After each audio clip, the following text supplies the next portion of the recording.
I swear, someone put crack in my Kindle because I read so much faster on this little screen than I do on a physical copy. I swear that was like her main hobby in this book was getting kidnapped. And honestly, I don't think you should be calling women B-words.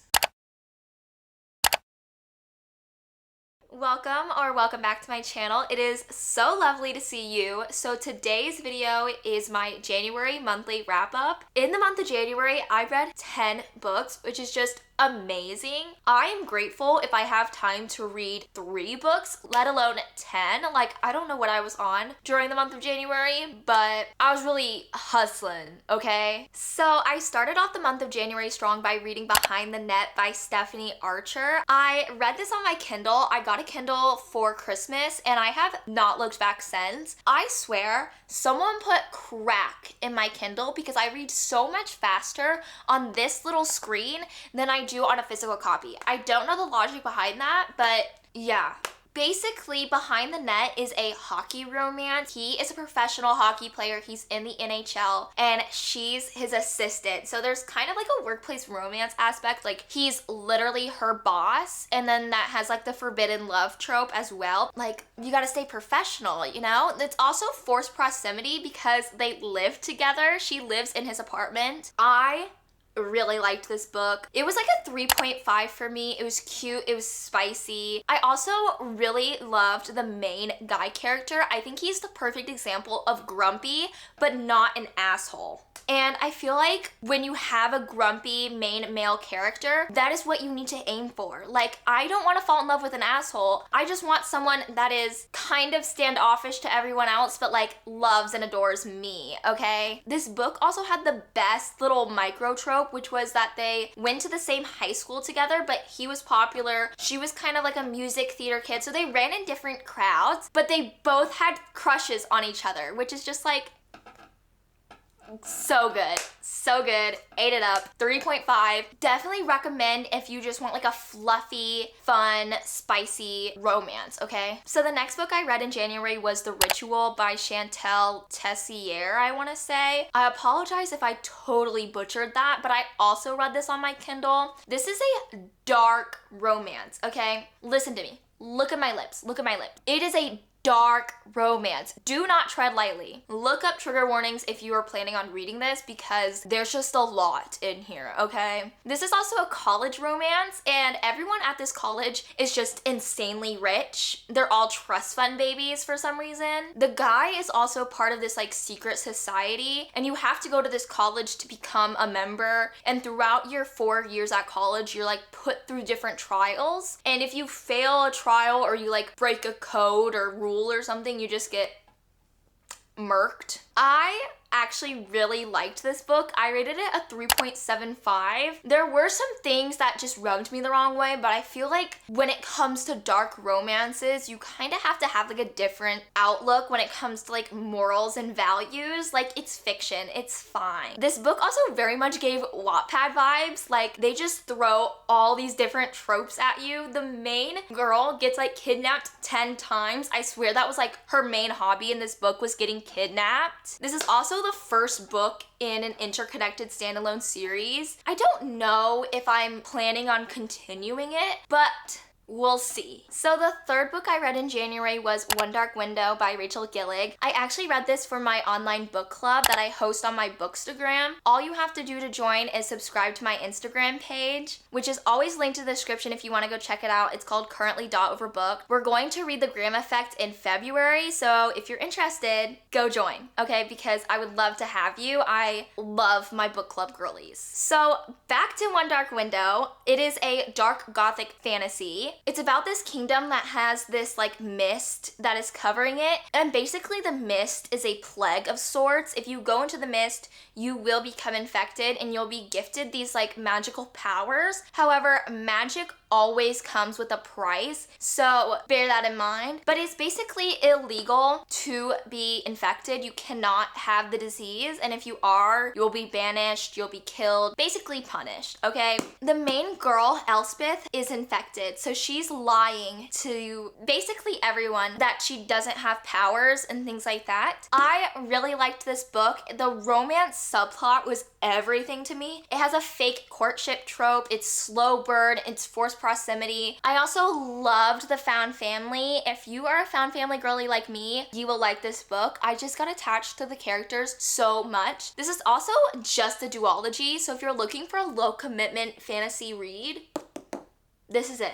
Okay, I ended up rating this a 5-star. That is like unheard of for me to rate the first book in a series 5 stars, but I just could not put it down. I was just so enraptured in the story. It has such a unique premise with like monsters and myths. I loved it, and I hope you do too. So the next book I read in January was actually an audiobook, and it was The Stopover by T.L. Swan. This is the first book in the Mile High Club series. It's about Jameson and Emily. They meet on this flight and they just hit it off. They are flirty, they have banter, it's pure vibes, okay? There's a layover. They decide to, you know, go to each other's hotel rooms at night and have a one-night stand, and they just have this like deep connection. They don't exchange contact information, so they leave thinking that they're never gonna see each other again, or so they thought. And a year goes by, and Emily is getting ready for her new dream job at this media company. She's going on this tour, and she goes to meet her boss, and it turns out to be Jameson. So it's workplace romance, it's a billionaire romance because Jameson is loaded. Jameson also gives off he's mean to everyone but her vibe, so if that's your thing, he is going to be your man. I rated this a 3.5. Looking back, there's definitely things wrong with this book, like things that rubbed me the wrong way that I kind of just like brushed over, I guess. However, I think this book as an audiobook is perfect if you're like multitasking, if you just want something like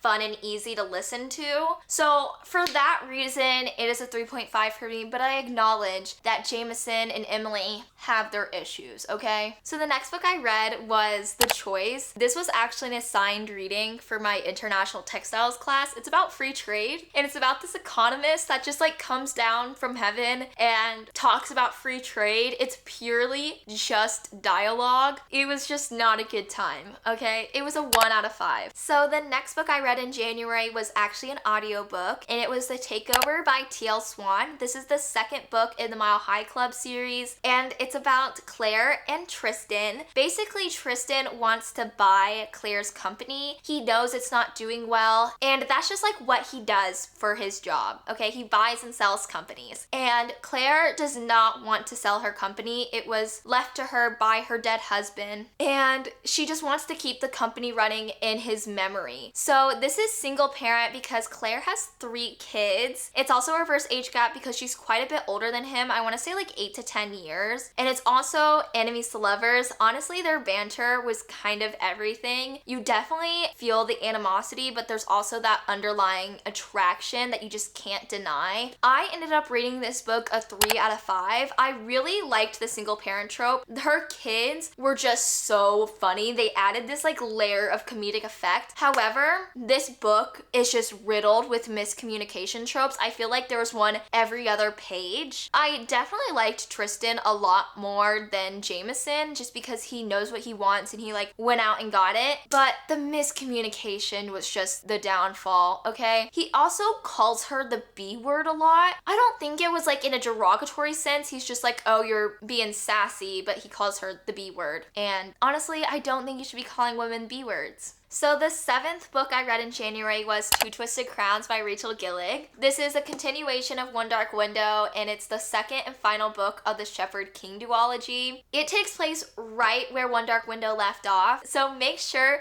you get both books when you buy it because you're gonna need it. I honestly don't know how people read One Dark Window and then had to wait for Two Twisted Crowns to be released. Like, y'all were so strong for that because I could never. This book has new POVs of characters that we didn't get in the first one, so that was honestly a really nice change of pace. I really loved Elm's character. I think he's very relatable in a lot of ways, even though this book takes place in like medieval times. There's also a new romance subplot which I just ate up. I also really loved the found family trope in this. It's very strong in this book. So if that was one of your favorite aspects in One Dark Window, don't worry. You get a lot of that in here. Overall, this book was a 4 out of 5 for me. I did really enjoy it. However, I missed Elspeth a lot, okay? You get a lot of her character in the first one, but her role kind of changes and shifts in this book. She's still obviously the main character, but the dynamics have changed, obviously, just from what has happened in the books. There's also characters in this book that I wish we got a POV of. Specifically, Ione. I would have loved to have her POV. I feel like she went through a lot in this book, and there's just a lot about her story that was not told to us, and I would have loved to have her perspective on everything. With that being said, I did still love this book. It was a great ending. It made me cry. Like, please read this duology. So moving on, the next book I read in January was The Long Game. I read this on my Kindle. It's a small town soccer romance. It's about Adeline and Cameron. So Adeline's father actually owns a soccer team, and she works for the team in Miami. However, a big scandal happens, and she's basically reassigned to this new task, and she's forced to help this little league team in the middle of nowhere in this like small town. However, the coach for that little league team turns out to be a former professional goalie,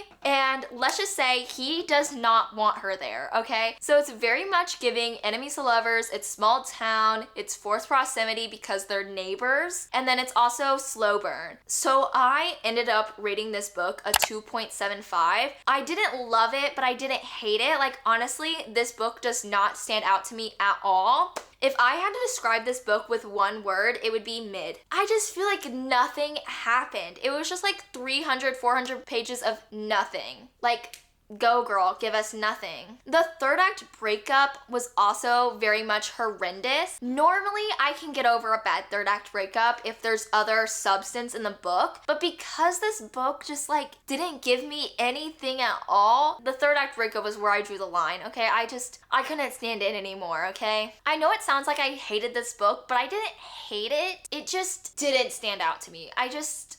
It's just nothing special. I wouldn't sing praises about this book. I don't even think I would go out and recommend it to people unless I knew for sure like this is what they're looking for. So the second to last book I read in January was actually another audiobook, and it was None of This Is True by Lisa Jewell. This is a thriller about Josie and Alex. They are birthday twins, and they meet by chance at this local pub, both celebrating their 45th birthday. Alex is a podcaster. She makes podcasts about successful women and how they turned their lives around, things like that. Very empowering. Josie ends up running into Alex one day and is like, listen, I'm about to make a huge life change. Like, please make a podcast about me. And even though Alex is kind of off-put about Josie and is kind of weirded out about this whole thing, she ends up agreeing and they make a podcast together. However, it slowly warps into this like true crime podcast about her own life. And it's just so interesting. This book definitely kept me on the edge of my seat. It definitely caused some anxiety. I could not listen to this past like 8 o'clock because I just couldn't relax and go to bed after that. I ended up rating it a 3.5.